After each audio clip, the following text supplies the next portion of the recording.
सच्ची और अच्छी खबर लखनऊ दर्पण न्यूज। महोदय जी, आप समाजवादी पार्टी के प्रदेश सचिव हैं, तो बताएं ये जो शिक्षा की नीतियां चल रही हैं इस पर क्या कहना चाहेंगे? हमको तो लगता है सरकार शिक्षा पे काम ही नहीं करना चाहती है। आज शिक्षा की जितनी दुर्दशा है, इतिहास गवाह है, इससे पहले कभी किसी सरकार में नहीं हुआ। अब तो महोदय जी शिक्षा डिजिटल चल रही है। जी हाँ, सब कुछ डिजिटल हो ही गया है। वजह यह है, तभी तो सरकार ने लगभग 94,000 के आसपास स्कूल बंद कर दिए और शराब के ठेके बढ़ा दिए हैं। तो तुम योगी मोदी सबका साथ सबका विकास लेकर चल रहे हैं। सबका साथ सबका विकास हो या ना हो, लेकिन योगी मोदी का तो विकास हो ही रहा है। उनके दोस्तों का हो रहा है, उनके साथियों का हो रहा है।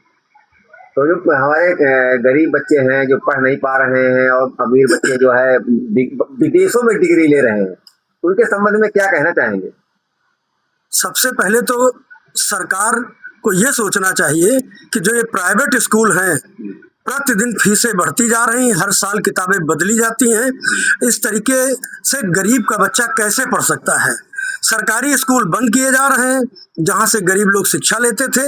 सबसे पहले इन प्राइवेट स्कूलों पे प्रतिबंध लगाना चाहिए, एक नियम बनाना चाहिए कि फीस कितनी होनी चाहिए, एक सिस्टम होना चाहिए और किताब के लिए कम से कम 4 साल का मौका देना चाहिए कि दूसरे बच्चे भी पढ़ सकें। हम लोग भी थोड़ा बहुत जो भी पढ़े हैं, दूसरों की किताब मांग कर पढ़े हैं, वो पास हो जाते थे, उनकी किताब से पढ़े हैं, क्योंकि हमारे भी माता पिता की इतनी हैसियत नहीं थी कि वो नई किताब खरीद सकें।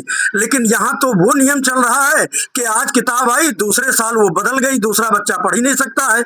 न जाने कौन सी ऐसी नई नीति ला रहे हैं, क्या कर रहे हैं। अक्षर सभी के एक ही होते हैं और आप अगर कोई चीज नया करना है तो कम से कम 4 साल की उसमें मोहलत होनी चाहिए, जिससे एक दूसरे की किताब को लेकर के गरीब के लोग भी पढ़ सके और आगे बढ़ सके, देश में तरक्की कर सके। महोदय जी, जो अमीरों के बच्चे विदेश में पढ़ रहे हैं, गरीब गरीब होते जा रहे हैं, इसके संबंध में क्या कहना चाहेंगे? पूरी बात बताइए।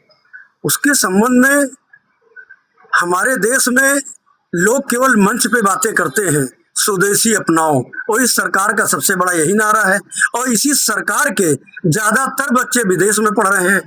अब जब हमारी सरकारें ही ये नहीं सोचेंगी, अपने बच्चों को विदेश में पढ़ाएंगी, कोई दिक्कत आएगी तो विदेश जाएंगे इलाज कराने के लिए, इसका मतलब हमारे यहाँ की शिक्षा व्यवस्था ध्वस्त है, हमारे यहाँ की जो स्वास्थ्य व्यवस्था ध्वस्त है। जब सब कुछ ध्वस्त अगर नहीं है, सब कुछ ठीक है, फिर सभी को बाहर क्यों भेजा जाता है? लोग अपने बच्चों को बाहर क्यों भेजते हैं? इलाज कराने बाहर क्यों जाया जाता है?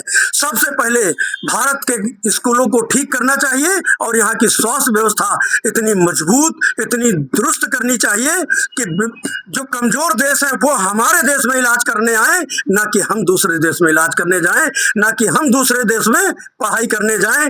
आपको याद होगा कि भारत हमारे यहाँ वो भारत है जहाँ विदेशों से लोग पढ़ने आया करते थे। वो नालंदा विश्वविद्यालय बनारस का जो विश्व विख्यात है, और आज हमारी क्या हालत हो गई है कि हमने अपने उस विश्व विख्यात को कमजोर कर दिया और हमारे ही बच्चे, बड़े बड़े लोगों के बच्चे विदेश जा रहे हैं। जो सब कुछ विदेश में हमारा पैसा चला जाएगा तो हमारे देश में बचेगा क्या? इलाज भी लोग कराते हैं तो विदेश में जाकर जो फंड होता है विदेश चला जाता है। और दूसरी चीज, डॉक्टर लोग भी, जो गरीब लोगों को, कई बार आपने सुना होगा कि लोग मर गए हैं, उनका इलाज 2-2, 3-3 दिन तक होता रहता है।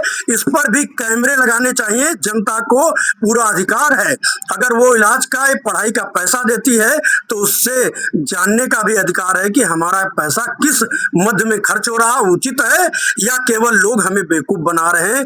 जय हिंद, जय भारत।